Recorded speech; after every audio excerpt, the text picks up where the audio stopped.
The greatest commissioner in all of sports, NBA Commissioner David Stern, is retiring in February of 2014. That was the first Larry O'Brien trophy he awarded to the Lakers in '85 and 1991, giving it to the Bulls, starting their first three-peat.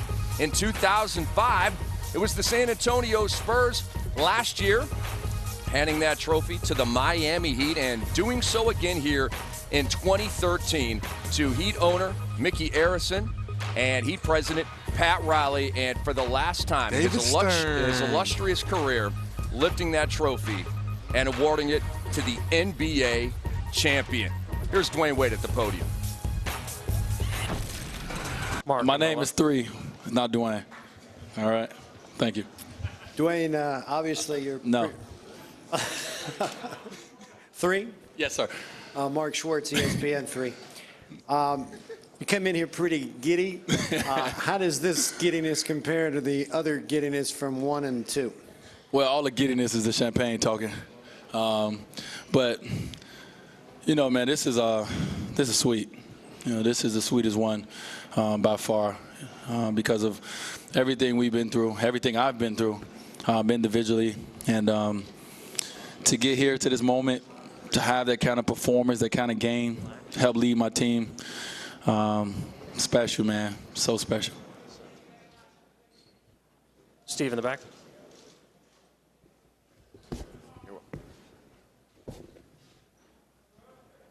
Three, Steve Kyler, USA Today Sports.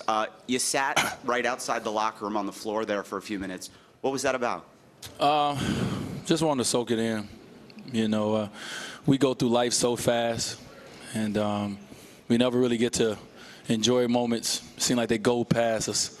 You know, the championships that we won, that I've won, it seemed like it went past me so fast.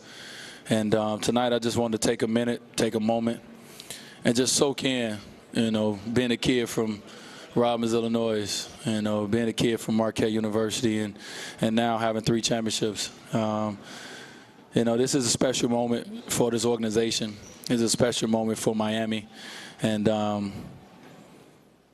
you know, I appreciate so much of what everybody around me does, and the trust and belief that everyone has. So I just wanted to take that moment, soak it in, holler at my homeboy Larry right here, and just have my own moment. On the left side, in the middle. Eric Messersmith, ESPN San Antonio 3. What did you say after the game to Duncan and also to Pop? Well, first of all, to Tim Duncan, you see I ran to him. I mean, he's one of the greatest of all time. It's an honor to be able to go through this battle against him. And I like to say, if I'm at his age, if I could still do that, man, I'd have a hell of a career. And, you know, so I just want to congratulate him and thank him for being the competitor that he is. Pop, you know, I have been knowing Pop since 2004 when we went in the Olympics. And I went to thank him, and Pop told me, he said, you was Dwyane Wade tonight, and LeBron James was LeBron James. And when y'all that way, it's hard to beat y'all. So I just thank them for being unbelievable competitors. Israel. Probably makes it even harder when you've got a guy like Shane Battier hitting 6 threes. I mean, last year you had Mike. This year you had Shane doing it in the clincher. First of all, did you see that coming? And also, what did that do to help open things up? Well, you know, with our team, you know, we just continue to trust and believe. You know, we understand that this is a total team that we have here. And even though it's led, you know, a lot of nights, you know, by LeBron, myself, and Chris, everybody on our team chips in and gives us something. And like you said, Game 6, it was Ray, you know, with the big shot. You know, obviously last year Mike Miller had an unbelievable performance. And Shane ain't hit a shot since I don't know when. But tonight he was unconscious. And he's just a big-time player, you know, and you want that for Shane so bad. You wanted to see those shots go in for him because of everything that he stands for. I always say Shane is one of my favorite teams. He's going to go down as one of my favorite teammates of all time, you know, just by, you know, the guy that he is. So we needed it. We needed every inch of what everybody gave. Chris, right here. Chris Thomas and FoxSports.com. Dwyane, LeBron's now a multiple title winner. how much less criticism might he get, or does he got to win a lot more titles to get people off his back? Well, he'll get a lot less this summer, but you know, when the season starts up again next year, it's on again. You know, it's the ebb and flow, the highs and lows of life, and you know, he's been in the championship 4 times, and he's won 2 of them. That's a great percentage, you know, when you can make it to the final. So, you know, the story is still yet to be seen what he's going to end up with. But right now, he's going to enjoy number 2. Winning back-to-back is not a lot of people who's done that. So he's a special player. You know, we enjoy having him here. What he brings every night is unbelievable. Joe. Tres, just this being Miami. What do you think about, first off, when you look at that box score? Only 5 players scored. 4 players outscored the entire Spurs team. I mean, I mean that's just big-time players, man. We had guys that step up, you know, and like I said, no matter what, Mike Miller being over 5, Chris being over 5, it's not just about scoring, you know, with this team. You know, it's about so much more. And, you know, and like we said, we kept saying, nobody's going to remember what your shooting percentage was. They're going to remember if you won a championship or not.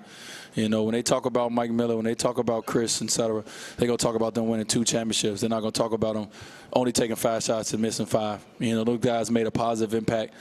You know, Chris did an unbelievable job of trying to guard Tim Duncan one-on-one, you know, all night because we wanted to stay home on the shooters, you know, like Danny Green and those guys.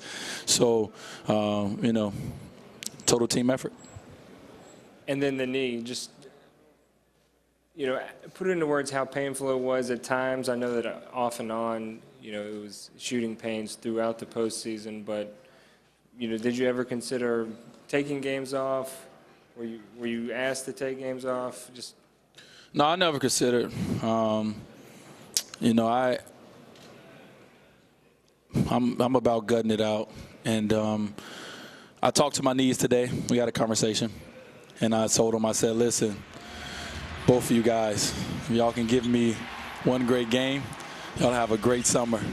So I'm gonna treat my knees very well this summer and rest them. But you know, it's unfortunate that I have to deal with certain things, and you know, but I never question God. I never ask why. You know, I just try to figure out how I can be better, how I can do whatever it takes for my teammates, and I was able to do that, and especially tonight. And lastly, are you going to just need rest for your knee, or might you require surgery? No, I don't. Hopefully, no. Is this wood? Oh no, it's not. Hopefully no surgery. Obviously, it'll be a few treatments that me and Doc will talk about, but it won't be surgery treatments, I hope. And a lot of rest is going to be key for them. So you know, my knees right now, they're still on fire because I got this hot stuff on my legs.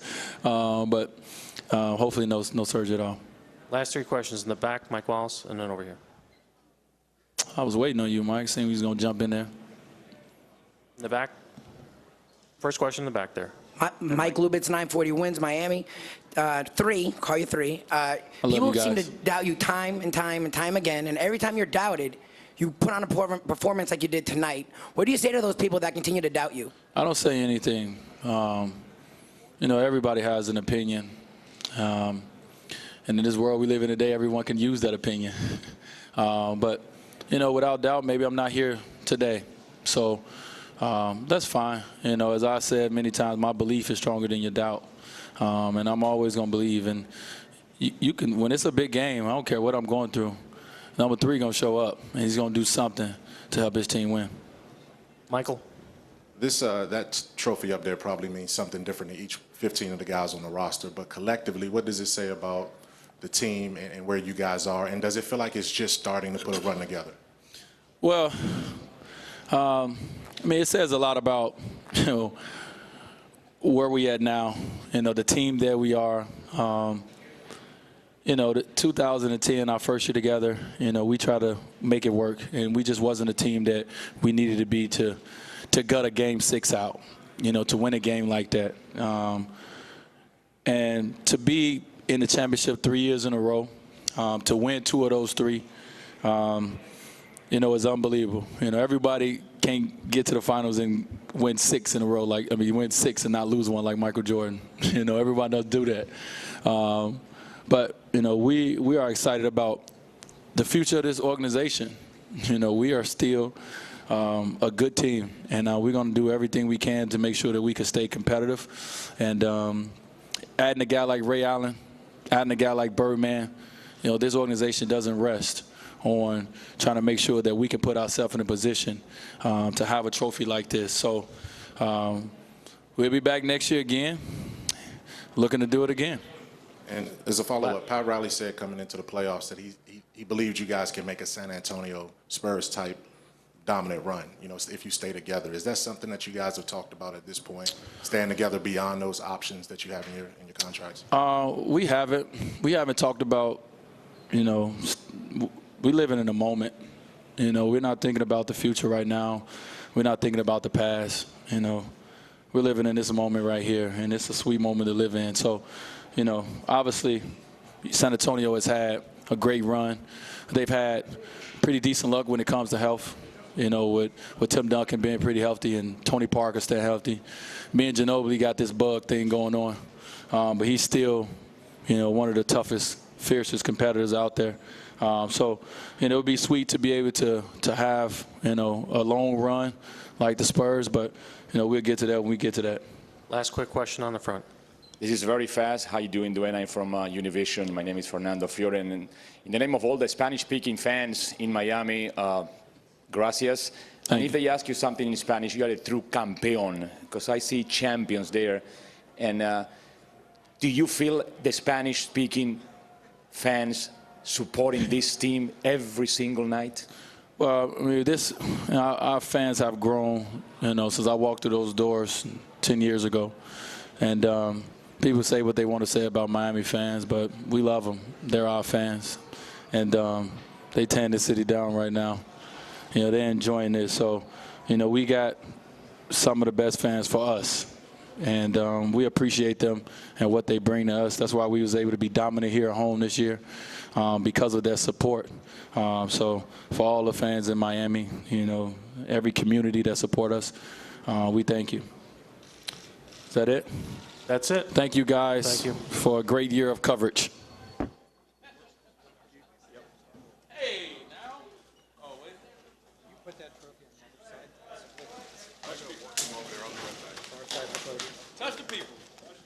Wade called his third championship, quote, the sweetest one by far. And what a game he had. 23 points, 10 rebounds, and DZ made a huge driving layup with under 3 minutes left. It was a 3-point game at the time. It took the lead to 5. That was a gigantic bucket. It was a huge bucket, and I like what LeBron said about D-Wade. When he went in there late in the game and used all of his energy and tried to dunk on Tim Duncan, and Timmy got a piece of it, I said, wait a minute, I thought Dwyane Wade was done. No, those knees, like he said he had a conversation with him, and those knees don't fail me now. Let me ask you this. Do you think those knees at any point, 3D, need to learn to speak German? Yes. Because I feel like he's going to go get some treatment in Germany after the way Kobe Bryant has responded to what goes on over there. That could be an option for Dwyane Wade, traveling abroad this summer. You got a good point there, partner. Well, he said a couple of times, hopefully, no surgery, treatments, I hope. So, we all hope that Dwyane Wade does not need to go under the knife and that it can just be a treatment to get those knees right. He had the bone bruise in the right knee, banged the left knee with Manu Ginobili in Game 6, and that was the knee that was surgically repaired, a couple of years ago. But just crossing our fingers that Dwyane Wade gets good news on both knees. Well, to finish up the way you did tonight, take a couple of days off and see if the knees swell up or not. Obviously, you go talk to the doctor and see what happened. 3 straight years at the finals. You throw in the Olympics. Both of those guys need rest. Hands down, LeBron James and D-Wade need to sit down, lay down, let their bodies heal, because the kind of basketball they played the last 3.5 years has been amazing. Dwyane Wade in Game 7 against the Indiana Pacers, 21-9. Game 7 against San Antonio, as we said, 23-10. He definitely saved his best for last for the Miami Heat.